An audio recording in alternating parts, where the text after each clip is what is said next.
What were the origins and context for the Church of Jesus Christ of Latter-day Saints quasi-canonical document, The Family, a Proclamation to the World? My name is Benjamin Park. I'm a scholar of American religion and author of the book American Zion, A New History of Mormonism. And any scholar who looks at modern Mormonism and tries to engage its teachings and practices and ideas concerning gender has to wrestle with the Proclamation on the Family, as it's colloquially known. Yes, you have to wrestle with Proclamation to the Family. Welcome to She Became Visible. And my guest today, as I have shown, is Dr. Benjamin Parks. And I am absolutely over the moon to have Dr. Parks on my show today, primarily because he is going to be addressing some of the newest things that have come out from the Church of Jesus Christ of Latter-day Saints and how that applies to social situations that are going on and a little bit of history, because you know what? He's a historian, right? And so let me introduce you to Dr. Parks. He is received degrees from Brigham Young University. He has a BA in English and History, the University of Edinburgh, Master's Theology and History, and the University of Cambridge, Master's in Philosophy, Political Thought, Intellectual History, PhD in History. He's just a lazy learner. What can I say? The poor guy. He spent 2 years as the inaugural postdoctoral fellow at the University of Missouri and is currently an associate professor of American history at Sam Houston State University. So I would just say that Dr. Parks kind of knows his stuff. And one of the things that I love about speaking with historians, bias kind of gets set to the side because it's like the old, and I know you guys are probably too young to remember, but it's like the old Dragnet show where they just say, you know, get to the facts, ma'am. We just want the facts. And so what historians do is they present the facts. This is historically what has been written and documented. This is the data that we have. Ta-da, you do with it what you please. But I will ask Dr. Parks how bias comes into that. So let me stop rambling and bring on Dr. Parks so we can get this show going. And I want you to know, Dr. Parks's videos and new YouTube channel covers a lot of different topics. But because this show is called She Became Visible, we are going to be highlighting women in the Church of Jesus Christ of Latter-day Saints and also just socially, because that is the message that I give with my podcast, primarily concentrating on women. And unfortunately, we talk a lot about patriarchy, and Dr. Parks will be addressing that as well. So let me stop talking and bring Dr. Parks on board. Good morning. Good morning. I'm glad to be here. Thanks for having me. This is amazing. And I have to tell you, I was first introduced to you by your book, Kingdom of Nauvoo, tells the story of Nauvoo's rise and fall from 1839 and 1846. It draws from a broad collection of primary sources, most of them overlooked and some of them used for the first time. And I didn't grow up in the church, but I was 12 when my parents joined the Church of Jesus Christ of Latter-day Saints. And we lived in Illinois. So Nauvoo was a regular trip that we would take. And of course, this was years ago and it's been completely redone and rebuilt and things like that. But your information was just mind-boggling, just things, as you mentioned, that has never been presented before. It was beautiful. So that was my introduction to you. And then, of course, your recent book, which weighs 4,598 pounds, not really, but American Zion, also is so informative. And okay, tell me the truth. Historians, where do they put their bias? Yeah, well, historians, as you might know, we all have our bias, but our job is to acknowledge the bias and wrestle with that bias because we can never fully reconstruct the past. The history is gone. Even the records that we have access to are all products of, fallible human beings who have an agenda when they're writing those records and creating a history that we are then inheriting. But the job of a historian is to use maybe our biases to ask questions, but to base our answers in the evidence of the past. I often tell my history students that if you are looking at the past, if you are seeing exactly what you want to see and having all the answers that you expected to find, then you're probably doing history wrong. History should be surprising, history should be upsetting, and history should upend commonly held assumptions. That's what historians do. They make us reconsider what we take for granted and realize that nothing that is out there today was always predetermined to be. And so we're trying to explain not only how we got here, but what we've missed before. You're absolutely right because, historically, we didn't have iPhones, we didn't have video cameras, we don't have the proof today where we can, click up. It's like when people deny things, they'll say, "Oh, I didn't say that." And we're like, clip number one, and, we didn't have those back in Jesus's days. Nobody was sitting around with the 12 videotaping Jesus's words. So obviously everything was written from a bias. And so I love that point that you made that even though you're reading historical written history, there was bias even in the writing. So that would drive you to try to look at more than one source, obviously, right? Looking at the broader context, seeing how these various sources fit in, because sometimes you'll find a source and you're like, this doesn't fit in at all. Yeah. And it could be as a result that it's not a true document. It might have fraudulent origins, or it just might be a wayward interpretation. Because if you look at, say, social media today, it is common to see posts from people who you're like, do they live in the same reality as me? And that was the same in the past as well. So just because you find a certain idea or argument or what appears to be a fact of the past doesn't mean that you can take it for granted. It's by piling up the evidence on top of each other, making an argument, situating it. The word historians use is contextualize it. Yeah. That's when the broader story makes sense. So when you're talking about things like Mormon Nauvoo, it would be very rare to encounter a document now that completely upends everything we think about Nauvoo, because that would be like finding one new puzzle piece. And just because it doesn't fit into the puzzle doesn't mean that the entire puzzle is wrong.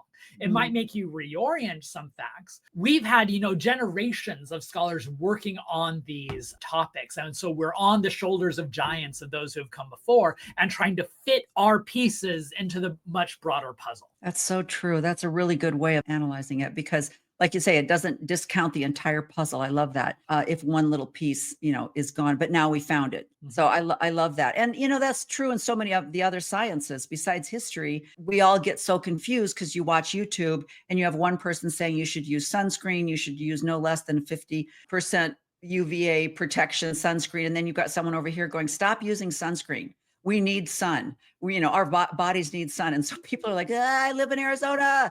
I think I have to have sunscreen. It's not the same as if I live in Washington State, and you get food, science. So when people say, but I trust science, my thing is, which science, which scientific data are you going to do? You have to look at a lot of multiple sources and then kind of go, okay, I'm going to go this direction. Is that true in history as well? Yeah, no, that's absolutely right. Because often you'll hear, well, I read the history or the historical data tells me X. And my follow-up is, okay, which data are you talking about? Yeah. And which argument? Because you can find, history is always a dialogue. You put 4 historians in a room and you're going to get 5 answers to a simple question. And so that's one thing that's a lot of people might not understand from outside the historical field, is that history is a conversation. You are entering into a dialogue on these matters and giving push and take. And just because there's disagreements does not mean that we're getting the history wrong. It means that we're circling around getting to that true point until we eventually reach a consensus on main issues that we can feel somewhat confident, even though we know we can always change our minds if we have a new way of viewing the documents and the evidence in the future, or more evidence come out that make us, shift our light, where we suddenly realize that this puzzle we're putting together, it's not the sky, it's an ocean. And that can just be a shift of perspective. And that's when we sometimes get these landmark, generationally defining historical works, because it's not so much presenting new evidence as much as making us realize, no, actually the evidence that we've known all along fits differently. Yeah, it's a constant conversation. It's constantly evolving. And that doesn't mean history's wrong. It just means that history is a process. Right. And that's the growth. And that's the open-minded critical thinking skills that you need to go, well, part of that was right because that's what they knew. But now we have new evidence. So we're going to put that together with what we learned before. It doesn't, like you say, it doesn't cancel out the history that we learned before, but we now have added upon it. And I love the fact that you have to be open to that, which kind of brings me to, you have just started your YouTube channel, because previously you were pretty hot on TikTok, right? I think hot is a relative term, but for an over specialized history nerd, I at least had some people viewing the videos. Yeah, I just found them fascinating. And then when I saw that you had jumped onto YouTube, I'm like, yes, you kind of have started because it's pretty recent. You've only been doing this for how long? 2 weeks. But you jumped right into it. But the thing that I think that got you onto YouTube was the new question and answer section Yeah. that the Church of Jesus Christ of Latter-day Saints has put out to kind of coincide with their gospel topics essays. Are they trying to kind of like, no, no, no, no, that's not what we meant. What we really meant was, I mean, is that the purpose of the new question and answer? Because it's like, well, you have 13 gospel topic essays, but now you have what I meant about women.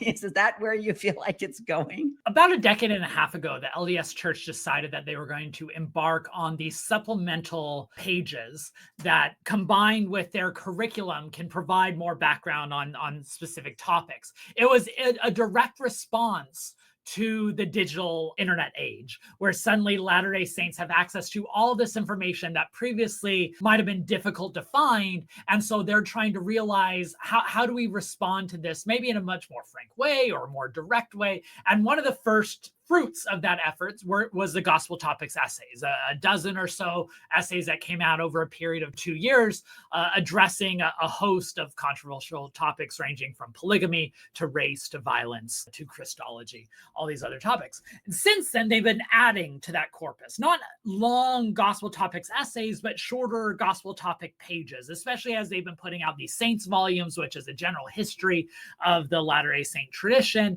that some really good historians have been working on, and they wanted some supplemental material. And then recently they started these Q&A pages. I don't have insights into the internal discussions on what prompts these specific initiatives underneath the overall umbrella. I think some might approach it as a way to correct previous things that they've said, others to further clarify because they feel like maybe we have more understanding now and we want to address more. Others, I think they're trying to walk back some of the things they said in previous issues, maybe not even in the gospel topics essays, but other publications. I think the Deseret Book published a couple of years ago a volume by the wonderful historian Paul Reeve titled "Let's Talk on Mormonism and Race and the Priesthood," something along those lines. And right. Paul Reeve is a wonderful scholar who holds the Mormon Studies Chair at the University of Utah. And in that book, he wrote a very frank account of how racism was the origins of the racial restriction. And this gospel topics Q&A page in some ways walks that back.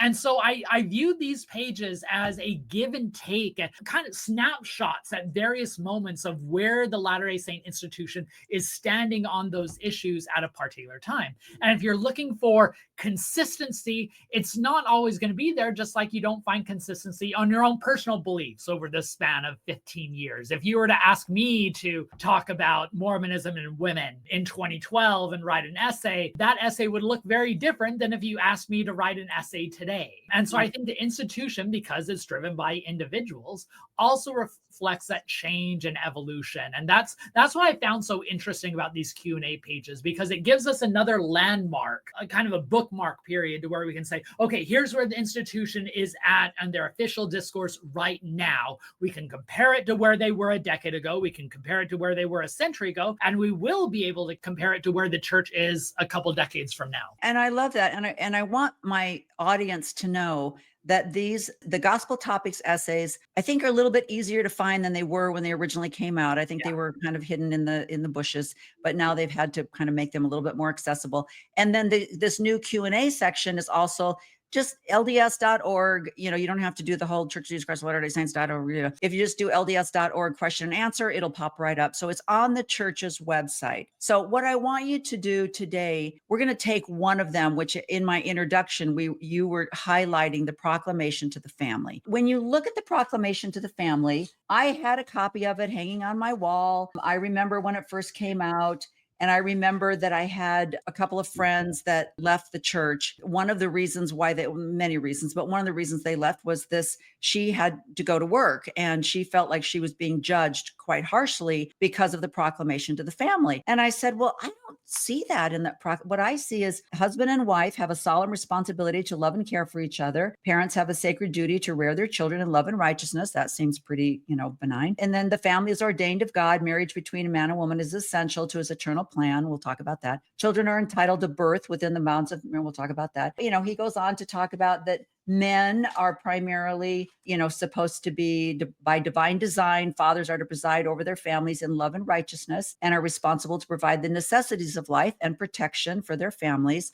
This could have been written by Charlie Kirk, but we won't get into that. And then mothers are primarily responsible for the nurture of their children. But then he says, in sacred responsibilities, fathers and mothers are obligated to help one another as equal partners. Disability, death, or other circumstances may necessitate individual adaptation. So I remember saying to her, no, that it's okay. Your family's struggling right now and you need to go to work. And it says that's okay, But then I saw the words that I read as being very kind and loving, but then I saw it being used as a hammer. And I was like, wait, what's going on? You're now using this as you're cherry picking, where you're taking a scripture out of context and then using that Proof again. texting. Proof texting, that's it. You're using the proclamation as proof texting to condemn people for their behavior. So you made an entire YouTube. So I want you to reiterate what you said there and explain how the question and answer section explains the proclamation and then how you interpreted it. Yeah, well, thanks for the question. So I think there's a few things of note here that's important to say. One is that the proclamation in on the family, the formal title is The Family, a Proclamation to the World, which was issued at the Relief Society session of the church's General Conference in the fall of 1995. That document, the proclamation, is a product of its time. And even though it's taken a quasi-canonical status within the church, which is almost quasi-scripture, and scripture is supposed to be transcendent, immemorial, it fits into any time and place because doctrine does not change with the winds of society. That proclamation was very much a result of its era. And so I did a few videos related to this topic. One, I talked about the new question and answer page on Mormonism and women, and we can get into some specific things of what I think are significant on that page. But I also did a video dedicated to the history of the proclamation because I think it's so important. Some Latter-day Saints point to the 1995 proclamation and say that it is obviously prophetic because it spoke to the future when gay marriage would become a crucial dividing topic. And these were prophets foreseeing that was coming and wanting to speak out on the issue to prepare the saints. When in reality, gay marriage was already a topic of debate. That in 1995, the state of Hawaii was debating whether to rescind a constitutional provision in their state constitution that limited marriage to being between a man and a woman. And the LDS Church was part of a legal case along with other denominations. And the proclamation of the family was in some ways a direct result to that. The months before the proclamation was issued, the church was already urging members to reach out to their congressional representatives and oppose attempts to redefine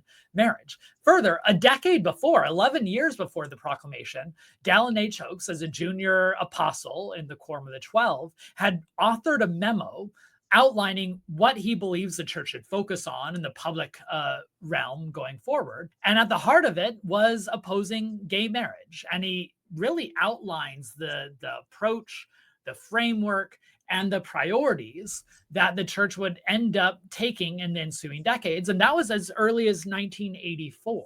So the proclamation was a immediate response to the gay marriage push across America, but it was also a response of a much longer tradition of contestation within the Latter-day Saint tradition surrounding gender roles, not just gay marriage, but gender roles. Whereas in the 1970s, there is a resurgent Mormon feminist tradition found in Exponent 2, found in a lot of people publishing with signature books and Sunstone, who are revisioning what it could mean to be a woman within the Latter-day Saint tradition. Some argued for more radical proposals like women's ordination, while others found just more, women's acceptance and equality and avenues to making their voice heard in leadership councils. And because it was during the same era that the LDS Church rescinded its racial restriction, whereas they had not allowed men of African descent to be ordained to the priesthood and men and women of African descent to enter the temple, that meant that this was an era where it seemed like change was possible. I think it's notable that within a month of the LDS Church issuing its second proclamation in 1978, rescinding the racial restriction, that they said, oh, by the way, we're not changing our gender restriction. We're allowing Black men to hold the priesthood, but we're not allowing women to hold the priesthood. That anxiety was there. And so by 1995, you have this long-term contest over gender roles and this newfound contest over the redefinition of marriage that results in the family proclamation that, as you noted, very specifically gives a traditional, quote unquote, traditional form of the family, of men presiding, women bearing children and mothering and raising them. But I'll say one last note in this long ramble is that idea of a family that they define as an eternal family and as a traditional family was a modern invention. The nuclear family was a creation of post-World War II America, of defining how a family should operate. And it's always been a myth. Women have always worked outside the home. Women have always, fought for more equality. This idea of returning to a bygone age of eternal truths and gender roles is always a modern expression based in anxiety rather than something that's wedded to an actual history. Yeah, you're absolutely right. And I love too that you mentioned that really it was really the precursor for an amicus brief, right? It was like the judge came out and said, "Look, you guys can't just join in on this fight against gay marriage unless you can prove that you've always taught these principles." And so suddenly in 1995, we have this proclamation. We've always taught these principles. And it's like, except in 1830 something, when we didn't. I'm old enough to remember I left my two babies with my husband, got on the Relief Society bus and drove up to Tacoma and Seattle to, fight the ERA. And I don't even remember what happened. All I know is I got a weekend. I got an overnight away from my kids. And it was like, oh, honey, I'm going with Relief Society. So it's authorized. It's an okay excursion, but I wasn't even questioning, wasn't even and did not know the facts. And when I first was introduced to how the proclamation to the world actually came about. And then you mentioned where it had to be given in public quickly. But the prophet, President Gordon B. Hinckley, was like, we got to get this out. We're going to do this at the women's conference. That's the first part of conference that year. And so he talked to Chieko and was like, I don't know what you have planned. Scrap it. This is what we're doing, And so talk about what Chieko, the Relief Society, the women's organization that is supposed to be the auxiliary of benevolent women, how they reacted to when this was introduced to the world. So Chiko Okazaki was a wonderful women's leader in the Relief Society, one of the first non-white individuals to hold an ecclesiastical leadership position. And she was part of Relief Society presidency at the time, who was increasingly aware and cognizant of the diversity of the Mormon women's experience. And so they had planned for their fall general conference meeting of 1995 to focus on how, to put it a modern way, there's more than one way to be a Mormon woman. They were going to talk about women working outside the home, women who are in blended families. And then shortly before the conference, Gordon B. Hinckley, who had just been appointed the LDS prophet a few months earlier, goes and say, hey, we'd like to present this new proclamation. We're either going to do it in the general session or we can do it in the women's session, but that's the only option they had. By that point, the document was done. It was finished. We've had, now that we have access to some new sources, or at least some historians have access to new sources, we know that the immediate prompting of the proclamation, besides the legal battles, was that in December of 1994, the president of the Quorum of the 12 Apostles at the time, Boyd K. Packer, assigned a committee to write a scripturally based statement on the family. Now, there might have been some legal considerations. As you know, they were trying to prove that they had standing in the case in Hawaii. They might have been able to prove that just based on general conference addresses, but surely a lot easier if you have a quasi-canonical document and a proclamation that proves that as well. This committee that comprised of Dallin H. Oaks and Russell Nelson, according to Dallin H. Oaks, it was Russell Nelson who was the primary author. Now, there's always been rumors that lawyers were involved because they wanted to craft it a certain way so it can fit in the legal context. And I think that's important context. But it's also important to remember that it's a result of these decades of battles, that it's more a reflection of a tradition, a trajectory that had been in the works for several decades, all the way back to when the LDS Church publicly renounced polygamy in the fall of 1890. Now you have 105 years later, the sacralization of that shift toward the quote unquote patriarchal traditional marriage as demonstrated in that document. That brings me to, I wanted to touch a little bit in your book, American Zion, and especially chapter 4, where you're kind of getting into this whole polygamy. What are we going to do? Polygamy's not working. We tried to leave the United States. We tried to create our own theocracy, and dang it, it's not working. The conflict, which was so interesting to read in chapter 4, you introduced the women. And I love how you talked about how the suffragette movement was going on. And the suffragette people said, hey, let's head out to Utah. Let's meet with these gals. Maybe we can save them. And the Mormon women were like, yes, we love this idea of voting, but no, polygamy's great. We're good. You know, then you see the other documents where, especially Eliza R. Snow, who is just the pedestal, she's just the queen of Mormon history, is like, yeah, we want to vote, but patriarchy's good. And we're going to stick with that. And then it's like, you know, patriarchy's great, but I'm not living with these women, or polygamy is great. I'm not living with these women in this beehive house. I am out of here. When they say history repeats itself, or at least it rhymes, it's like, is that not what we're hearing today in the women's organization? Yeah, people recognize the irony and the paradox at the time that the same movement that produced what many saw as a backward institution, patriarchal polygamy, was also a movement that produced some of the most outspoken and devoted proponents for women's suffrage. And that Utah ended up being the first territory or state in America in which women were able to vote on a universal equal suffrage law. Now, there's some qualifications to that. New Jersey earlier allowed widows to be who own property to vote, and Wyoming passed a equal suffrage law before Utah did. But Utah women were the first to be able to act on a universal equal suffrage, gender universal, because there were still Black women weren't allowed to vote, and of course Native American women weren't allowed to vote, but at least white Mormon women in Utah. And so you had reporters at the time of like, what a great irony. And politicians who were otherwise against the Mormon tradition and saw them as a cancer that needed to be rooted out, they were in favor of giving Mormon women the vote to Utah because they believed that these Mormon women were going to vote out the patriarchs, and that once you allow the women the liberty, they are going to liberate themselves and end patriarchy. But Mormon women weren't interested in that. They had bought into the belief system. They believed in the patriarchal institution. Now, there was a spectrum, and in the chapter 4, I try to talk about that. There is no, single position among these Mormon women. You had Eliza R. Snow, who was a devout patriarchal defender, who believed that the only way women can gain liberation is within the hierarchical structure of the patriarchy. But then you have moderates like Emmeline B. Wells, who was not nearly as big a fan of Brigham Young as Eliza R. Snow was, and tried to establish some sense of autonomy and women's independence, and said that not only should women have the right to vote, but they should have control over their finances.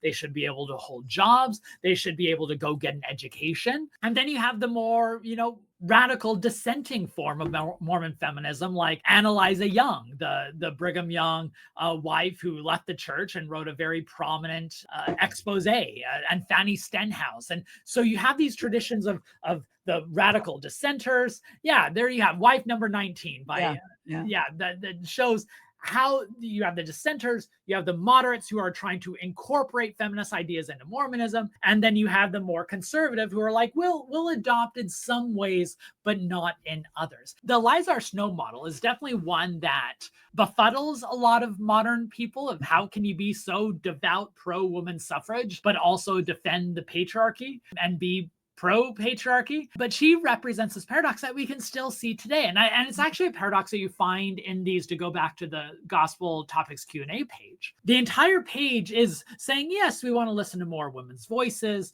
We've made more changes. We want to include women's in leadership councils, but it's still all within a patriarchal structure. So it's still, as soon as you buy into the patriarchy, you can have freedom within those constraints, within those boundaries, as long as you don't challenge those boundaries. And I think that the best embodiment, the most ironic embodiment on that page is like in the section on that Q&A page where it talks about the importance of listening to women's voices. Yeah. The only quotes in that section are of men, right? So in a section on women's voices, we're still only hearing men's voices. Or in the section where it talks about women in leadership, and it says every major council at the local level includes women voices, but what's left unsaid is that those women's voices are still at the whim of the men in charge, right? The men in charge get to decide when to include them, when to listen to them, and when to follow their counsel. So women might have a voice, but they definitely don't have a say. And I think there's a big difference. And that shows how, in some ways, there's been a lot of progress over the last century, even over the last 4 decades, but it's still working within this patriarchal framework that the LDS institution still maintains is crucial to the gospel. That's so true. And I love that when you talked about that on one of your YouTubes, where you talked specifically about the women's explanation, because if you haven't had an opportunity to experience life outside of a patriarchal system, if you've never been in a work environment where there were women in leadership positions, or you're sitting in a boardroom and women are in charge, or, because I can remember reading that or thinking, the breadcrumbs that had been passed out were like, look, we're going to start a committee. We're going to let women join the committee. That's exactly like it is set up in the proclamation in a home environment. You're going to work together, but your husband is presiding. And so you have a voice. You can express your wishes or your opinion on a situation, but overall, he will have the final say of yes or no. And so you're taking the home thing into the system thing. But if you've been indoctrinated and you believe that, and that's how you grow up, and you have a husband that is described in this ideology that is loving and kind and, responsible, you're like, he's a good man. He's going to do the right thing. So why? I don't need a voice, which is what the suffragettes ran into, right? So 2 points on that. One, to go back to Eliza R. Snow. One of the reasons she was able to defend the patriarchy is she had a privileged position within the patriarchy. She was taken care of, and not all polygamous wives were able to grant that position. You had referenced that a lot of the Brigham Young's wives lived in the Lion House or the Beehive House, this radical experiment in communal living that failed within a decade because they did not enjoy that type of living. So by the last decade of Brigham Young's life, most of those women, including Eliza R. Snow, were given their own houses, and those houses weren't all equal, because it turns out that type of equality within the patriarchal structure does not always work. And when you're used to privilege, then equality feels like oppression. And so I think you see that with Eliza R. Snow. Second, on the broader tradition, I'm glad you brought up the point of how women might experience outside of a church setting, and especially an LDS setting, what it's like to see full equality and have women in leadership positions. As long as America has been around, women have always been more religious, more likely to affiliate, more likely to believe, more likely to fill the pews of a congregation. This was definitely true in the Latter-day Saint tradition until just the last 5 years, we are seeing a major shift in American religion. So much so that the most recent Pew survey, which is the most systematic and comprehensive survey of religious affiliation and ideas in America, for the first time identified men more likely to identify as religious than women. And this is the case in the Latter-day Saint tradition as well. And that's because for so long, churches could take for granted that women are used to seeing patriarchy everywhere. And so it's not so discordant to see it in the church. But now that they're living in societies which far from perfect, I'm not saying America is a bastion of gender equality. It certainly isn't. Yeah. But now many women are going out in the business sphere and academia and philanthropy, all these other fields where women are given fields of authority. And then they compare that to what they're seeing in a church setting, including in the LDS setting. They see the disconnect and they aren't satisfied anymore. And I think this is why we're seeing women leave the tradition in far higher numbers than in the past. And it shows that the LDS Church, like all churches, can't take women for granted anymore. So I see this Q&A page as a response to that anxiety, but still working within that patriarchal framework that is the impetus. So they're trying to address the symptoms, but they're not addressing the root cause. I haven't seen you comment on it, but you're probably aware of the latest Jared Halverson thing he did, where he's like, women, just go back and be happy. Just remember that in the next life, it's going to be the same, but it's okay. We're all just trying to follow the example of you and speaking out. So thank you. Thank you. You're so sweet. Well, have a great day and go back to your real job, because I appreciate so much people that are, so busy, but they take the time out to just share their words and their knowledge with me on She Became Visible. So I appreciate your time. My pleasure. All right. Bye-bye. Thank you. Oh my gosh, you guys. So seriously, if this is not a book about religion, it's going to be the same, but it's okay. I think Halverson's comments are the exhibit A of the old mindset, where you could take for granted that women will find some form of salvation and importance in a religious tradition. And now those answers don't matter anymore. The outcry against that type of a statement shows how far society has moved. A couple decades ago, Deseret Book published a book titled On Women and talked about the role of women in the church. And it was a collection of essays, and they were all men.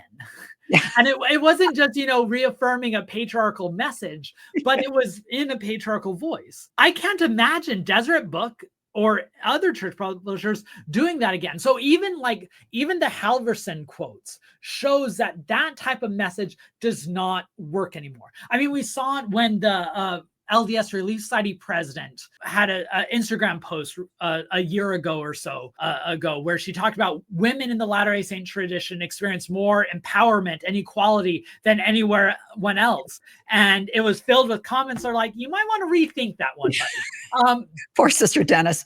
As far as I know, we're the only organization that gives women power. I'm like, you don't know.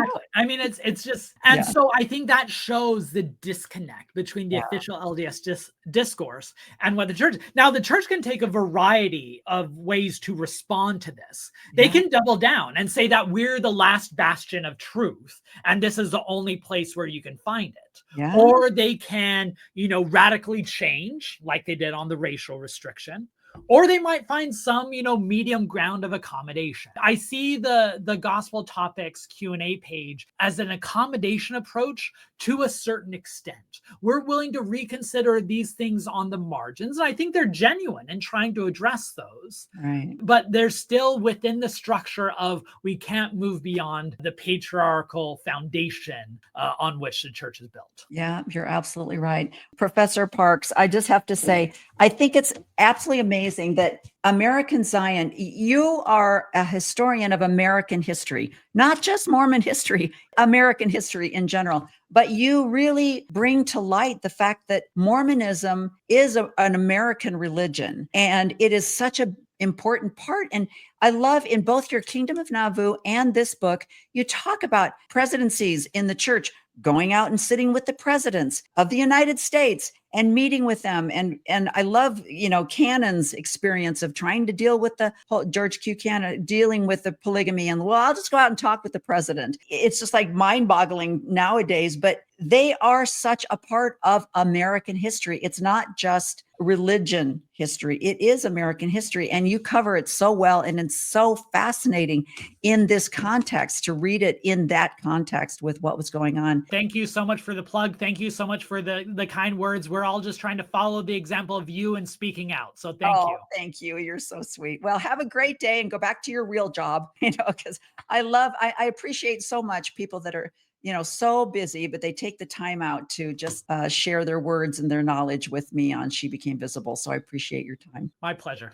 All right. Bye-bye. Thank you. Oh my gosh, you guys. So seriously, if this is not a book about religion, this is a book about America, because the state of Utah is so unique. It really is such a unique state. I look at other states, even down south where there's a strong evangelical Baptist movement, the entire state is not run through a theocracy mindset, but it's strong because I have a daughter that lives in, which by the way, Dr. Parks, my daughter lives in Houston. So at some point we're going to hook up for lunch.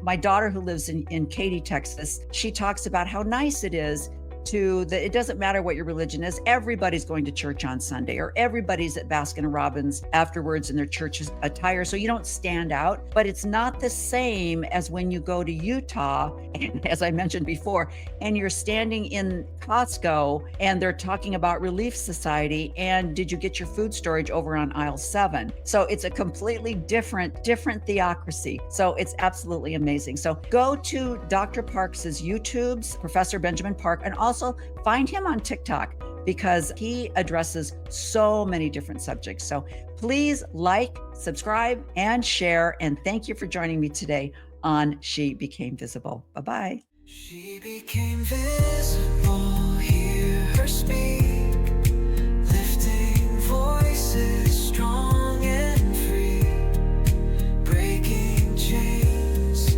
no more lies, down with the past we rise, we rise.